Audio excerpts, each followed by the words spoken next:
Você ouve agora Vida Espírita, com Kleber Safi.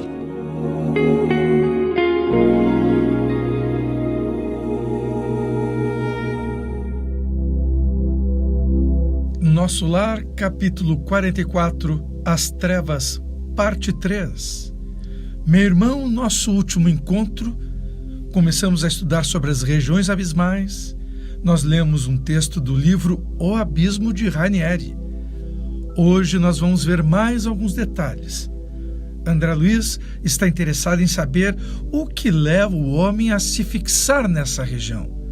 Ele próprio descreveu no seu 6º livro, Libertação, o que desenrola nas regiões abismais. E vamos seguir com Ranieri, com mais descrições dessas regiões, talvez dando um estímulo para que todos revejam seus conceitos e se certifiquem de que ninguém está isento de ser atraído para lá. De fato, há uma enorme possibilidade de que já tenhamos passado algum período por lá. Não estou falando do umbral, que comparado ao abismo, mais parece uma colônia de férias. Vejamos, abre aspas. A escuridão voltou a dominar o abismo. Disfarçados nas trevas, prosseguimos nossa jornada no seio da serra. Súbito, um ser estranho e terrível se atravessou em nosso caminho. Possuía asas longas e corpo de lagarto, enorme e repelente. Olhei assombrado. Era um verdadeiro dragão com a forma tradicional que a mente humana representa na Terra. Uma língua fina e vibrátil saía-lhe da boca e 2 olhos chamejantes lançavam chispas.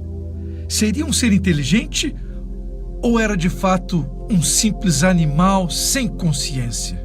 Eu estava enganado. Encarou-nos de frente e, obstruindo-nos a passagem, exclamou numa linguagem mental: O que querem nossos domínios? Não temem criaturas infelizes?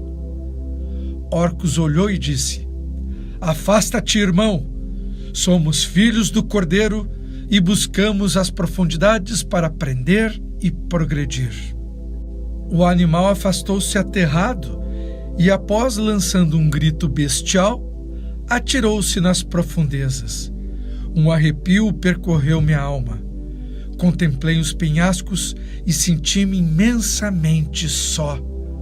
Orcus compreendeu minha indecisão e a luta íntima, porque me falou: Esse é realmente um espírito terrível que exibe a forma tradicional do dragão conhecido pelos homens.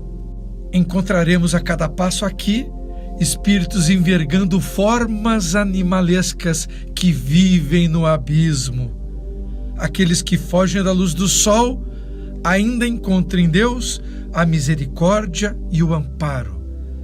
Descem aos abismos de sombra na metamorfose da decadência, na degeneração da forma. Agora um conceito fundamental de se entender. Abre aspas.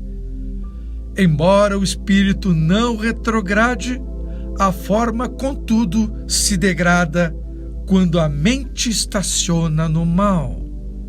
Deforma o perispírito até desintegrar, e a mente também poderá atingir os limites da desintegração. Fecha aspas. Veja bem, meu irmão, Kardec não teve tempo de abordar todas as minúcias do mundo espiritual nas descrições de cidades, colônias, abismos, regiões celestiais. Mas o tempo e o trabalho de seres elevados nos têm aberto tais revelações. Seguimos com o texto. Aos nossos pés, comecei a perceber olhos estranhos que pareciam fincados na terra e feições patibulares refletiam-se no solo. Senti que por toda parte uma legião de seres diabólicos acompanhavam nossos passos. Meu coração encheu-se de temor. Valeria a pena descer mais? Orcus paternalmente beijou-me a fronte e afagou-me carinhosamente. Nada tema, o Senhor está conosco. As trevas não prevalecerão contra a luz, e o mal não vencerá o bem jamais. Esses seres que habitam o abismo são de fato criaturas que desceram em si mesmas até o fundo dos abismos morais mais insondáveis. Perderam controle da mente consciente e caminham na descida vertiginosa. Passarão numa espécie de retrospecto pela fieira da animalidade, através da qual um dia novamente subirão a estágios superiores da consciência.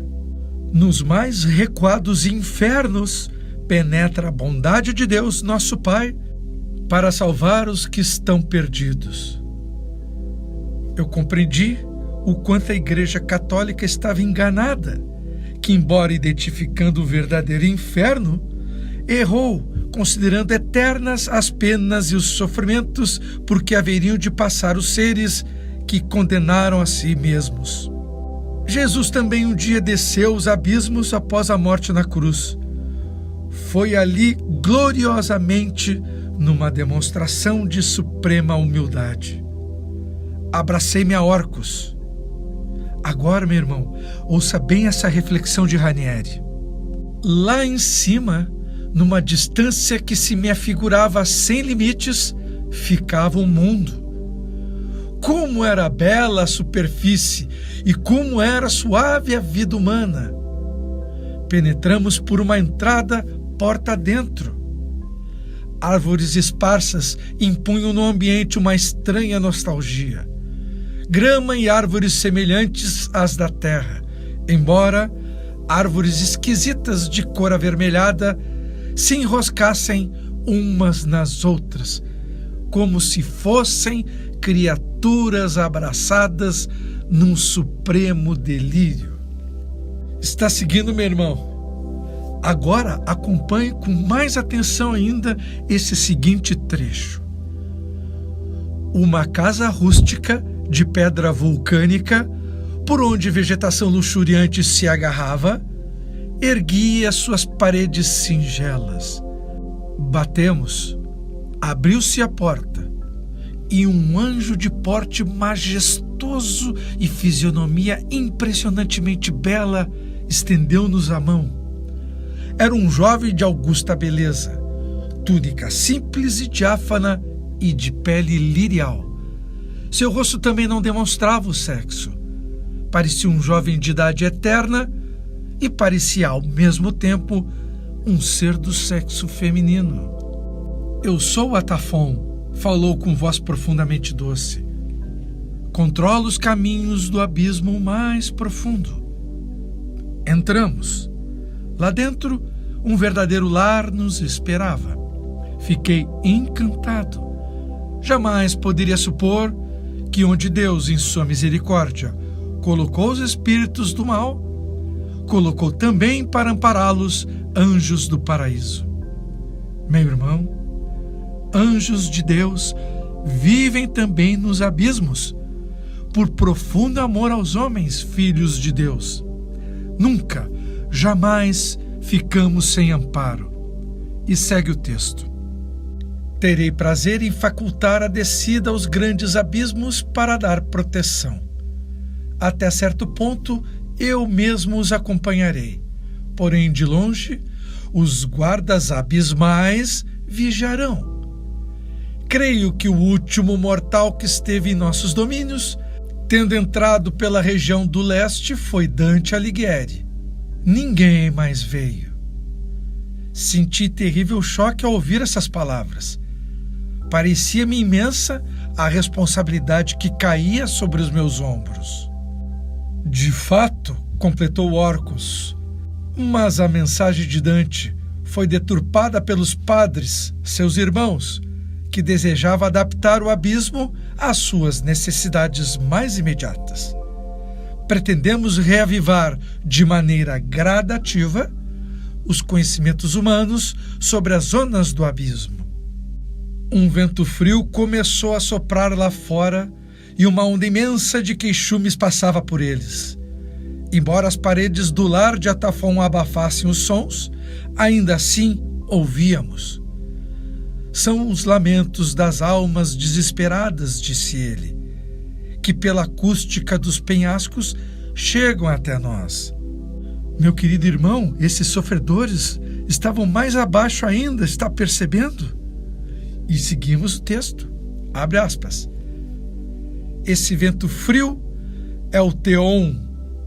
Sopra às mesmas horas todos os dias, e dessa forma os infelizes que habitam estas zonas podem ter uma noção de tempo como se fosse um relógio, retornando sempre após ao mesmo espaço de tempo, estabeleceu uma certa medida para os espíritos que aqui habitam, de modo a que se consolem. A incapacidade para medir o tempo é uma das provas mais dolorosas desses abismos. A sensação de eternidade na dor. Isso produz em cada ser uma profunda angústia que desperta neles uma revolta contra Deus. A força da lei faz com que retornem pouco a pouco à superfície. Não há injustiça de Deus, e nem a perda da compreensão do tempo é um castigo dele. Os seres que não acionaram a mente no sentido da meditação e do trabalho cristão verdadeiro tendem a estacionar no tempo e a cair no espaço.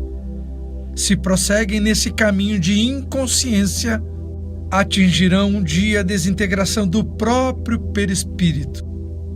Eu já havia recebido algumas noções esparsas de segunda morte. Por isso não me surpreendi, mas fiquei temeroso. Meu querido irmão, por enquanto eu vou ficando por aqui.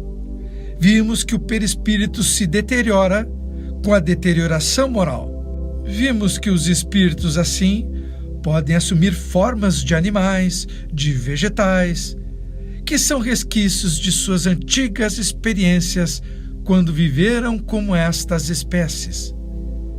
Vimos também que a queda moral pode até levar à desintegração do corpo astral até uma espécie de segunda morte. No próximo encontro veremos mais alguns trechos do livro O Abismo, do médium Ranieri. E ficamos hoje por aqui. Desejo paz a todos e até breve. A Rádio Idefran apresentou Vida Espírita, com Kleber Safi.